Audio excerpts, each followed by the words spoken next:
Kaixo eta ongi etorri. Seguru inoiz baino gehiagotan entzun duzula Uholden inguruan, ezta? Baina pentsatu duzu zergatik gure hiriak gero eta ahulagoak diren? Gaur horren muineragoaz. Adituen maja inguru batean azaldutako ideagakoak ekarri dizkizuegu. Eta adi, proposamenak ez dira nolainerabikoak.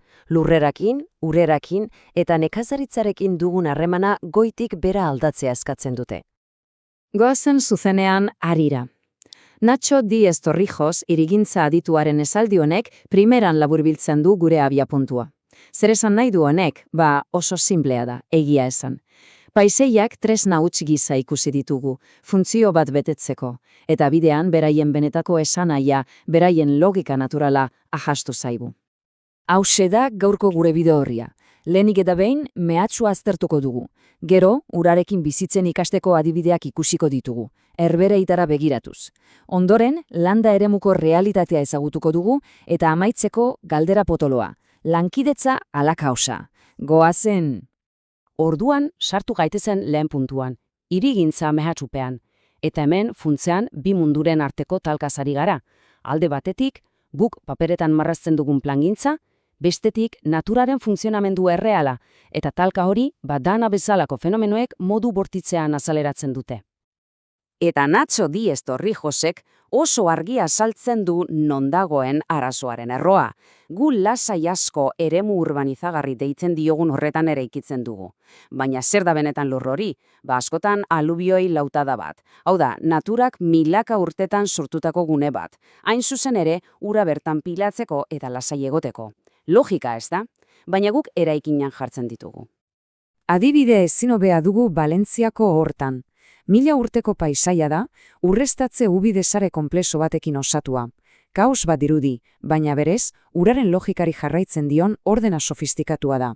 Baina zer bertatu da? Azken hamarkadetako hiri hazkundeak eta azpiegiturek sare hori hautsi egin dutela, eta horrekin batera bere erresilientzia naturala. Baina tira, batzuetan kolpe gogorrenak dira ikasgai onenak. Eta horixe gertatu zen Alakanteko Bega Bajan. 2018ko danak sekulako triskantza eragin zuen, baina hondamendi horretatik ikuspegi berri eta interesgarri bat sortzen ari da. Hasteko, eta egoeraren larritasunaz jabeteko, datu bat. 2.600 milioi euro. Hori da gertakari bakar batek Segura ibaiaren arroan eragindako kalteen estimazioa. Ikaragarria da. Eta zenbaki honek argi uzten du Sergio Palencia Jimenez irigileak dioena. Kontua ez da uholdeak desagerraraztea, hori ezinezkoa delako. Kontua da haiekin bizitzen ikastea. Orduan, nola egin hori? Zein da plana? Begira, ez da horma altuagoak eraikitzea, ez horitze. Proposamena askoz inteligentagoa da. Hasteko identifika ditzagun uraren bide naturalak, azarbez deitzen dituzten horiek. Gero izendatu ditzagun korridore berde gisa, babestuz. Eta gakoa hemen dator. Nekazaritza eta noizbehinkako ugolde kontrolatuak bateragarri egin. Eta noski, zerbitzu hori emateagatik nekazariei konpentsatu. Azken finean, arazo bat aukera bihurtzea da. Eta pentsatuko duzue, hau ideia berria alda? Ez horixe. Bada munduan herrialde bat literalki itsasoari lapurtatiko lurrean bizi dena, eta gai honetan master bat duena. Herberetaz ari naiz noski. Marian Simon arkitektoak azaltzen digunez, hangoek aldaketa mental ikaragarria egin dute azken urteetan. Eta beraien ondorioa oso argia da. Marian Simon irakasleak dien bezala, ezin dugu ur guztia denbora guztian kontrolpean eduki. Konturatu ziren hamarkadetan dikeak eraikitzen egon ostean, naturen aurkako borroka hori galduta zutela. Beraz, txipa aldatut zuten. Ura kontrolatzeko filosofia Sahar hori alde batera utzi eta urarekin bizitzeko filosofia berri bat garatut zuten. Zer esan nahi du horrek praktikan? Lehen dikeak altzaten bazituzten, orain ibaiari lekua ematen diote. Lehen naturaren aurka borrokatzen baziren, orain berarekin lan egiten dute. Eta azpiegitura zurrunen ordez, konponbide malgu eta naturalagoak bilatzen dituzte. Izugarrizko aldaketa. Oso ondo, plan handiak, nazioarteko adibideak, baina goazen errealitatera. Goazen lurra lantzen duenarengana. Zer gertatzen da benetan landa eremuan? Fermin Salcedo nekazari agroekologikoak emango digu bere ikuspegia. Eta esaldi honek dena esaten du. Pentsa, errazagoa da Londresen saltzea Valentzian baino.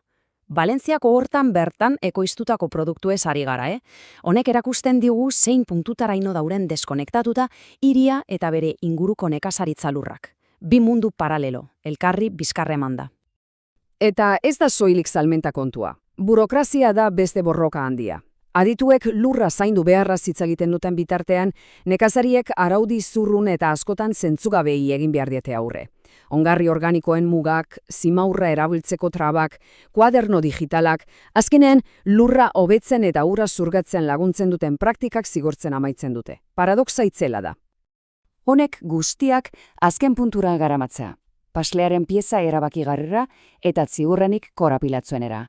Sistema politikoa eta legala. Zergatik ez dute gauzak funtzionatzen. Antonio Montiel aditu juridikoaren arabera, erantzuna argia da. Sistema bera gatazkarako diseinatuta dagoelako eta ez lankidetzarako. Hemen administrazioen arteko eskumen borroka bat dugu. Pentsa, autonomia erkidegoek dute teorian lurraldea antolatzeko eskumena, baina gero estatu zentrala etor daiteke eta interes orokorreko proiektu bat dela esanez edozein plan gainditu. Portu bat, autobide bat, eta horrek paralisia edo zuzenean kaosa sortzen du. Eta taula honetan argi ikusten da eskumenen nahazpila hori. Udalak, autonomia erkidegoa, estatua, bakoitzak bere interesekin. Baina Montielek dionez, azkenean estatu zentraleran ikuspegiak irabazten du. Normalean, hazkunde ekonomikoari lotutakoak. Eta horrek tokiko eredu jasangarriak eraikitzeko ahalegina zaputzen du. Eta hemen dago gakoa. Bi hitz oso desberdin dira, koordinazioa eta lankidetza. Gure sistema goitik beherako koordinazioan oinarritzen da, hau da, norbaitek goitik agintzen du. Baina behar duguna behetik gorako lankidetza da. Eragile guztiak, udalak, nekazariak, adituak, elkarrekin lanean, berdintasunean, lurraldearentzat onena denaren bila. Beraz, ondorioa nahiko argia da, ezta? Ezin dugu gehiago konpartimentuetan pentsatzen jarraitu. Hirigintzak, nekazaritzak eta legeek elkarrekin hitz egin behar dute. Ezinbestean, kontrolaren paradigmari agur esan eta elkarbizitzari ongietorria eman behar diogu. Eta kaosetik benetako lankidetzara pasatu. Eta horrek galdera bat uzten dizuegu zuei, zuen herriari ero hiriari begiratzeko. Zer ari dira egiten zuen agintariak kaoserako planifikatzen, ala lankidetzarako?